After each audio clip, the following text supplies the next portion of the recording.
لونڈیوں کے مسئلے کی وضاحت، سوال نمبر 1 اکبر علی صاحب ہے، یہ اکبر علی بیگ۔ قرآن مجید سورۃ المومنون کی آیت نمبر 5-6 کا ترجمہ یہ ہے جو اپنی شرمگاہوں کی حفاظت کرتے ہیں موجود اپنی بیویوں کے یا ان عورتوں کے جو ان کے قبضے میں ہیں، یعنی لونڈیاں، اس میں ان پر کچھ ملامت نہیں۔ یہاں پر کون سی لونڈیاں مراد ہیں؟ کیا ان کا رواج آج کل ہے؟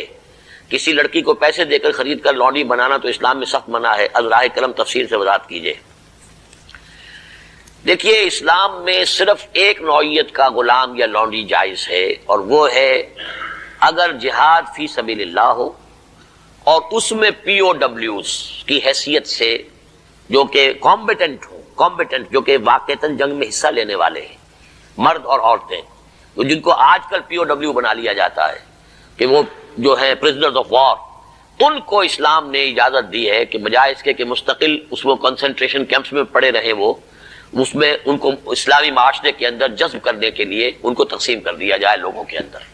یہ ہے در حقیقت اس کی غرض و غایت، اور وہ بھی ایسا ہو سکتا ہے کہ کہیں مبادلے کے اندر اگر شکل بہتر بن سکتی ہو تو اس کو بھی اجازت ہے، کہیں اگر زر فدیہ لے کر چھوڑ دینے میں کوئی قباحت نہ ہو تب بھی اس کی اجازت ہے۔ یہ سورہ محمد صلی اللہ علیہ وسلم کی آیت جو ہے اس کے تحت ہم پڑھ چکے ہیں۔ لیکن فرض کیجیے کوئی شکل ممکن نہیں ہے تو پھر کیا کریں؟ انہیں کنسنٹریشن کیمپس کے اندر رکھیں، وہ تو گویا کہ ایک مستقل لائبلٹی بھی آپ پر ہو گئی، اور نمبر 2 یہ کہ ان کی اپنی زندگی اب نارمل ہو گئی۔ اس کی بجائے ان کو نارمل سوسائٹی میں جذب کرنے کا طریقہ یہ ہے کہ کلاس 2 سٹیزنز کی حیثیت سے وہ مسلمانوں میں اس معاشرے میں دے دیے جائیں۔ اس طرح کی جو خواتین ہوں گی ان کے ساتھ تعلق جو ہے جنسی وہ جائز ہے۔ یہ لونڈیاں جو اس طریقے سے لونڈی بنی ہو اس کی فروخت بھی جائز تھی۔ کسی آزاد مرد یا عورت کو پکڑ کر لونڈی یا غلام بنا لینا حرام مطلق ہے۔ یعنی جو کیا تھا انہوں نے امریکنز نے کہ افریقہ سے پکڑ کر لوگوں کو جو ہے وہ جال ڈالا اور آدمی کو لیا اور لے کر لے گئے اور زنجیروں میں جکڑ کر امریکہ میں لے گئے اور پھر انہوں نے غلام بنا کر رکھا، یہ حرام مطلق ہے۔ اسلام کی تاریخ اس نوع کے کسی بھی غلط حرکت سے بالکل پاک ہے، خالی ہے، صرف جنگ کے اندر۔ اور اس کا بھی میں نے آپ کو بتا دیا کہ یہ سارے اگر اس میں آپشنز نہیں ہیں تو پھر یہ کہ آپ انہیں غلام بنا سکتے ہیں اور ان کی پھر فروخت بھی ہو سکتی ہے۔ یہ ہے جو میرے علم میں ہے۔ باقی کسی کو خامخواہ آپ نے خرید لیا اور کسی کو پکڑ کر کسی آزاد کسی مرد یا عورت کو اور زبردستی لے جا کر کے بھیجا، یہ تو بالکل حرام مطلق ہے، بہت بڑا جرم ہے۔ یہ ضمنی سوال ایک صاحب نے کر دیا ہے کہ نکاح ان لونڈیوں سے بھی کرنا ہوگا۔ نہیں، نکاح لازمی نہیں ہے لونڈیوں کے ساتھ۔ نکاح تو کر لیا تو پھر تو زوجہ ہو گئی، وہ علیحدہ کیٹیگری کہاں رہی۔ لیکن ترغیب دی گئی ہے کہ اگر آپ کسی لونڈی کو آپ کی وہ لونڈی تھی، وہ تھی پی او ڈبلیو کے طریقے سے آئی تھی، کنیز تھی، آپ نے اسے آزاد کیا، اس سے نکاح کر لیا، بہت بڑا نیکی کا کام ہے۔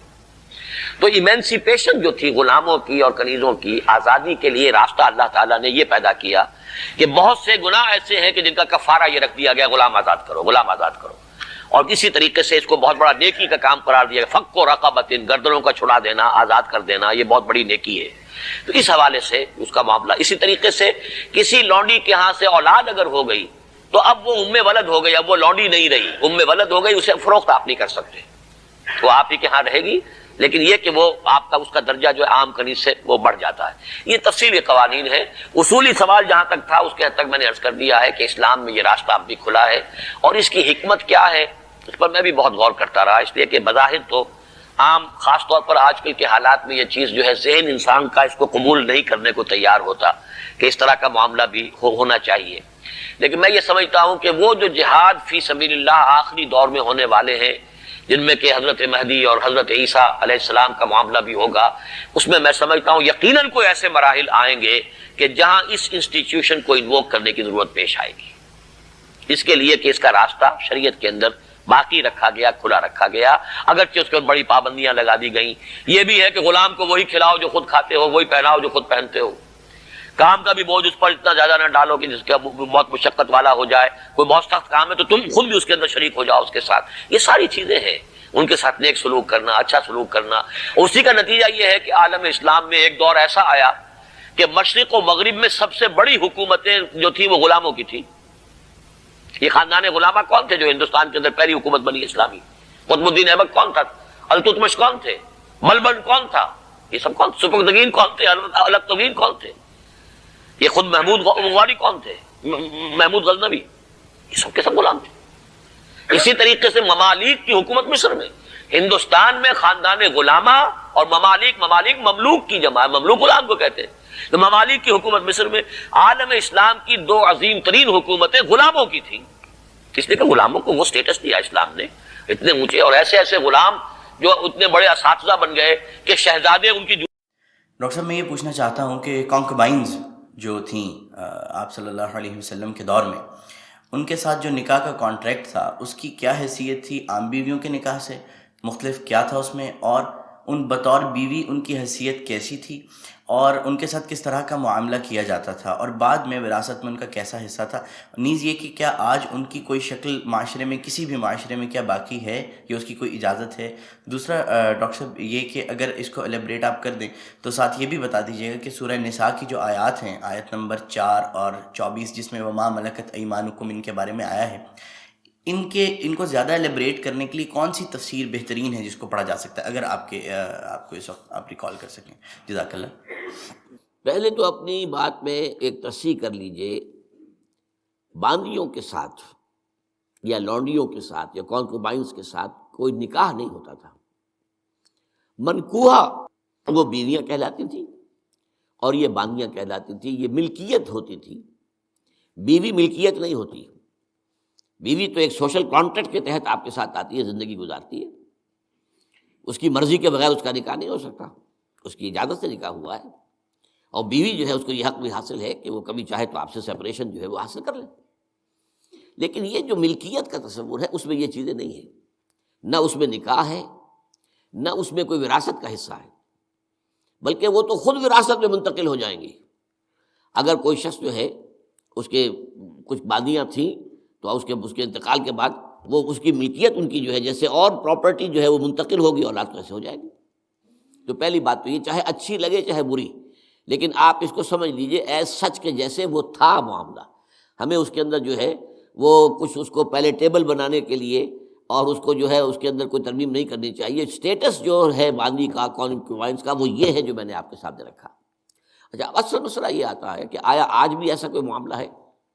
آج ایسا کوئی معاملہ موجود نہیں ہے، اور یہ لونڈیاں ہوتی تھیں حضور کے زمانے میں صرف وہ جو میدان جنگ میں مال غنیمت کے طور پر آتی تھی۔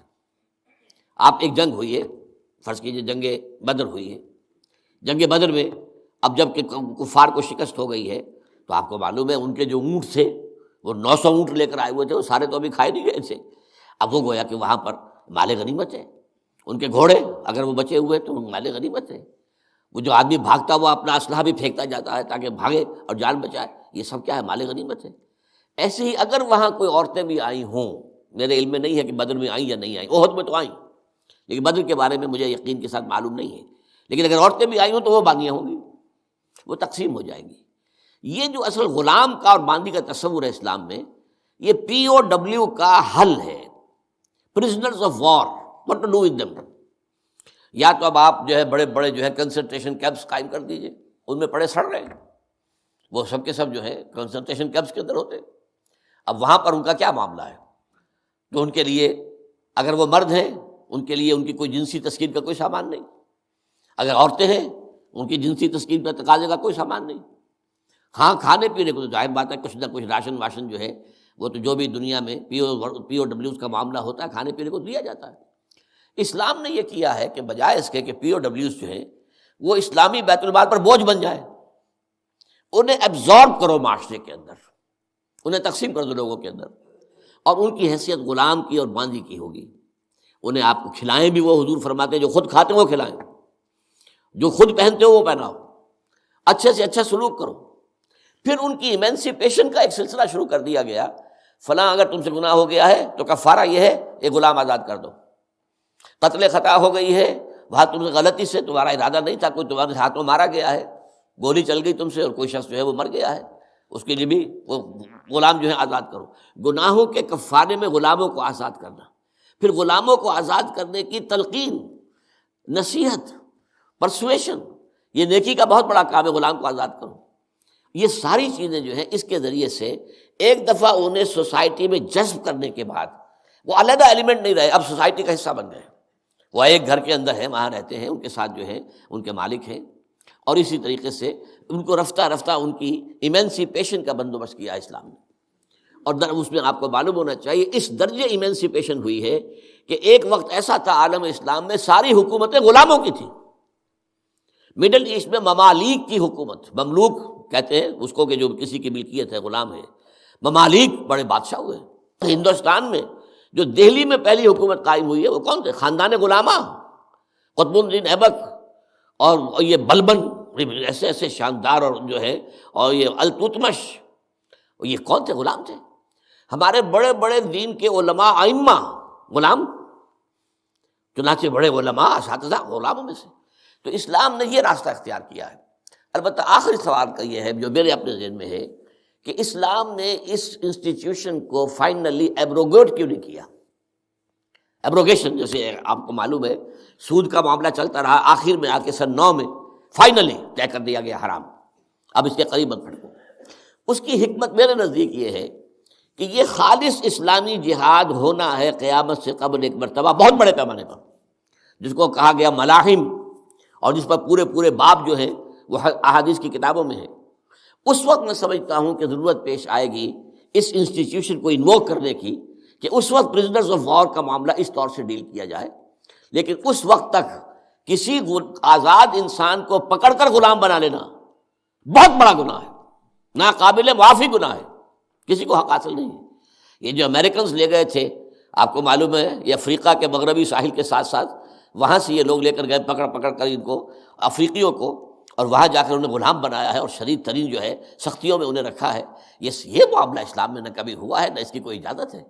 کسی غلام، کسی آزاد انسان کو پکڑ کر زبردستی غلام بنا لینا، اس کی نہ کبھی اجازت رہی ہے نہ کبھی ہوگی. البتہ پرزنرز آف وار کے معاملے میں یہ شکل ہے جو اسلام میں رہی ہے، اور ہمیں اسی طریقے سے سمجھنا چاہیے.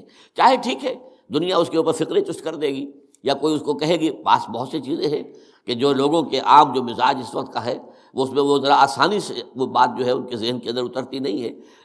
لیکن we have to be faithful کہ دین کی اصل تعلیم کیا ہے، اسی کے ساتھ جڑے رہنا چاہیے.